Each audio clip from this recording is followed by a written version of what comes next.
Hello all my YouTube fans.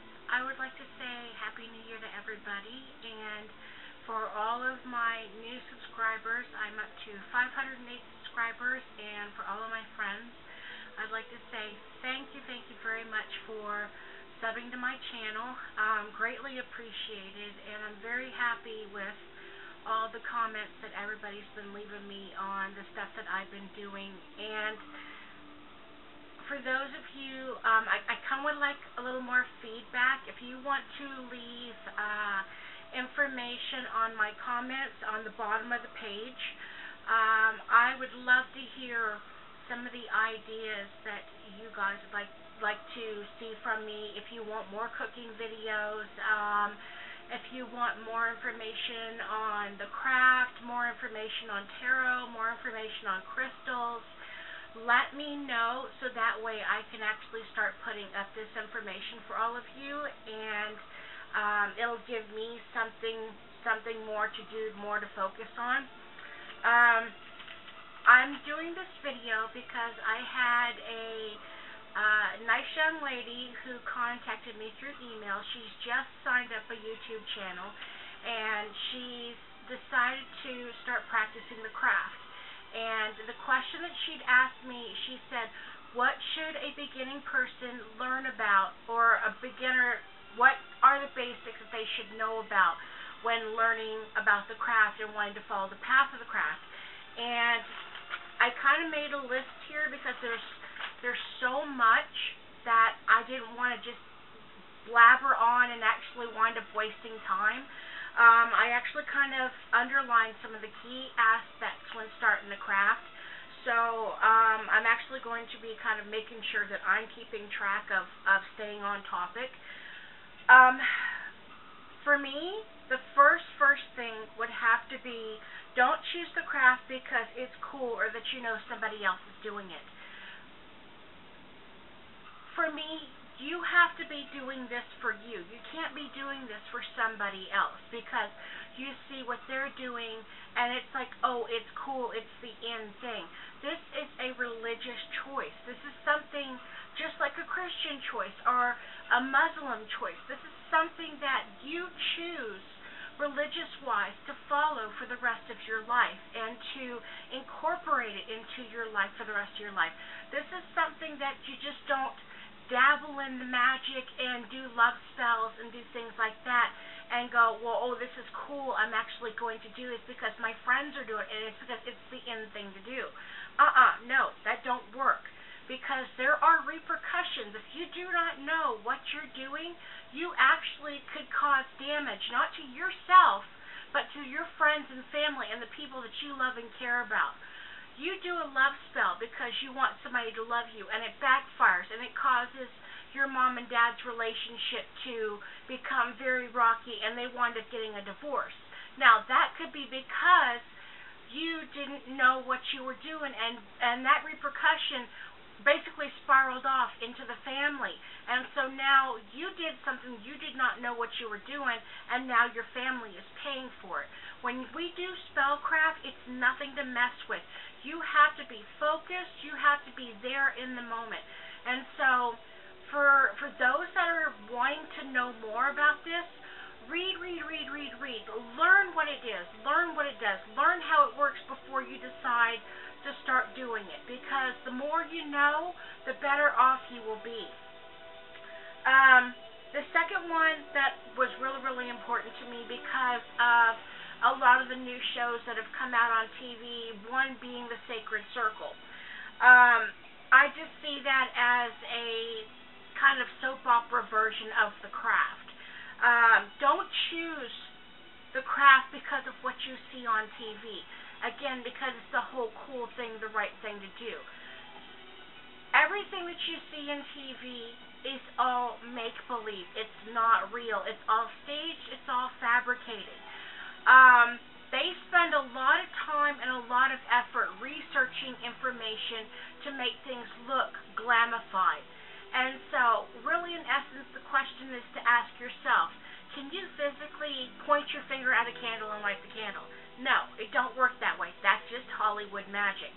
What you see is just, it's a reality, a whole other reality reality that is make-believe, just like fairy tales. Everything we see on TV is make-believe because it takes us away from the everyday mundane things that we do every day. And so what we see on TV is more or less a fantasy world to help us kind of escape for a little while.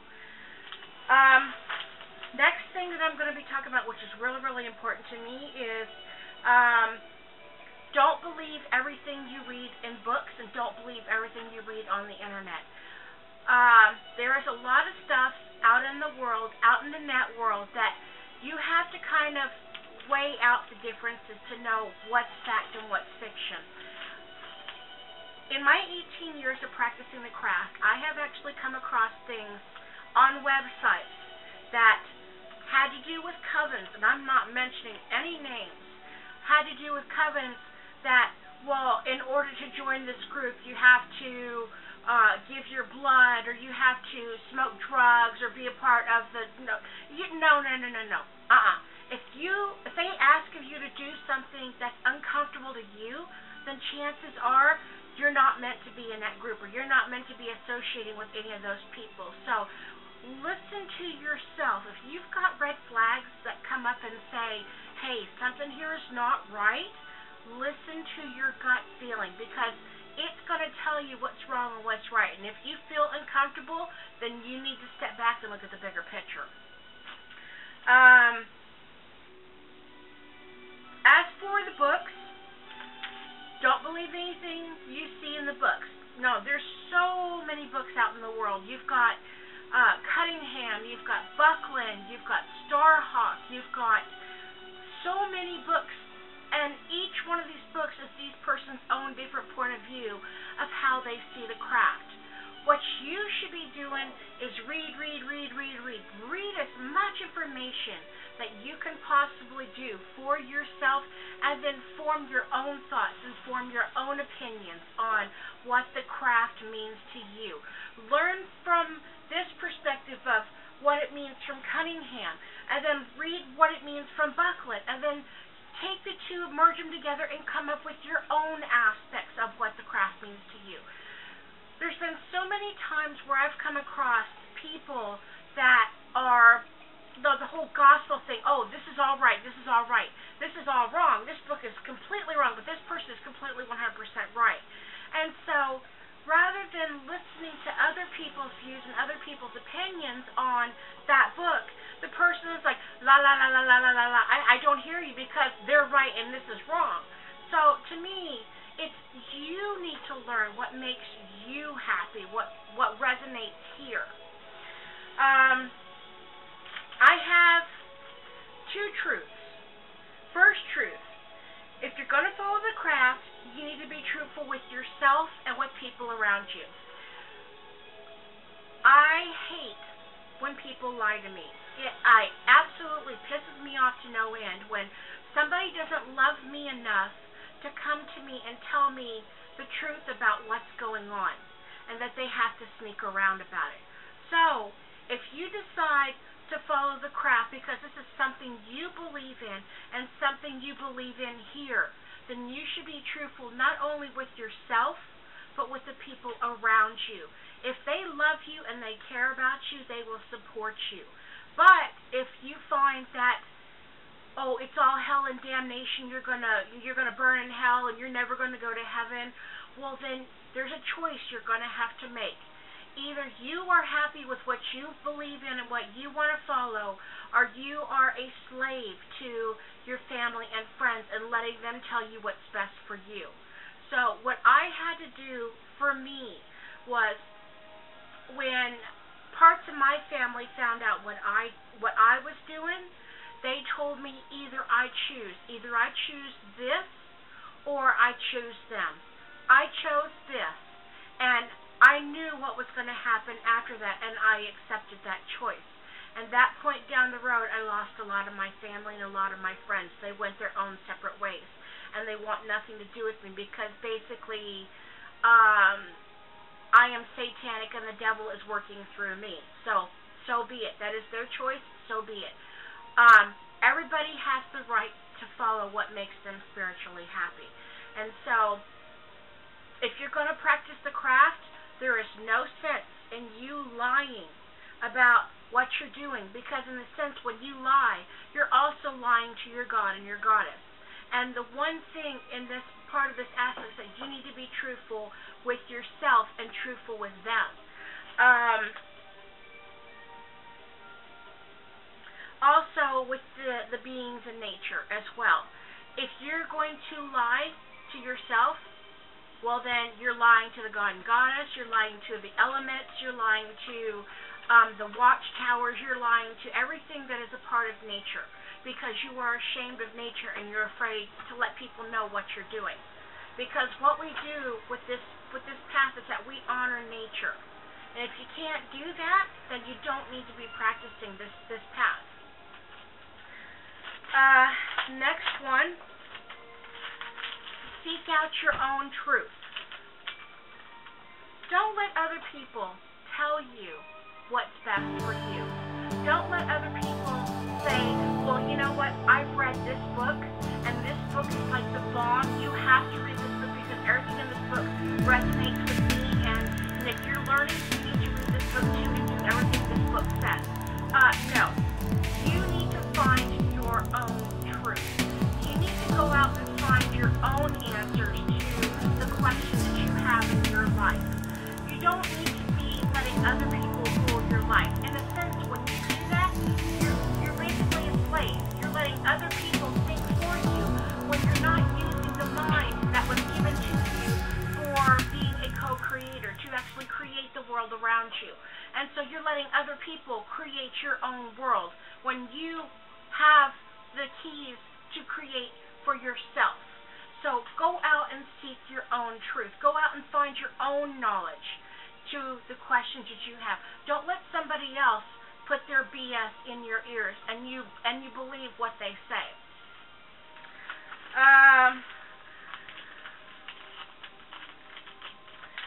Tools, money, and the craft. You do not have to have massive amounts of cash to go out and buy your tools and get what you need. The industry today, a lot of the occult shops, a lot of the metaphysical places out in the world know that there is money to be made because there is no place to get the things that we need. And so they're not against marking things 5, 6, 700% up in price to make a profit off of it. Nature created everything for us. Everything that we need is out in nature. We have dirt for the earth. We have water for the west. We have a wand. We have seashells. We have candles. There's just so much out in nature that we could use to represent the elements and the gods and the goddesses. My first altar was actually 2 milk crates, a piece of plywood, and a tablecloth. That was my first altar, and it was my first altar for a very, very long time. The Lord and Lady and the elements, gods, they don't give two shits about you going out and spending $300 on a statue that represents them. They don't give a care if you go out and spend $500 on a book of shadows to protect all the stuff that you're writing. It doesn't mean diddle squat to them. You're the one that's suffering because you're the one that's taking money that you could be using to pay your bills, to put groceries in the house, to pay your insurance on your car, to buying something that you really don't necessarily need that you can make yourself, or you can go into a secondhand store and find what you're looking for. Last key, recycle, recycle, recycle. This is my biggest pet peeve. Everything that we need in our life, because of, look at 100, 200 years of productivity, things that's been made. You've got all the stuff that's made from the 1940s, 50s, 60s, 70s, 80s, 90s, and beyond already out in the world. They are all sitting in places like secondhand shops, yard sales, flea markets, rummage places. The stuff is already out there for us to use. All we have to do It's listen to our heart and let them guide us to what we need in our life. A lot of the things that I have on my altar, every single thing that I have on my altar is all secondhand stuff. I have not ever had to buy anything brand new. If anybody has any questions, if anybody has anything they want to throw at me, I'm here. So thanks for watching, and I look forward to hearing from everybody. Namaste and blessed be. Take care.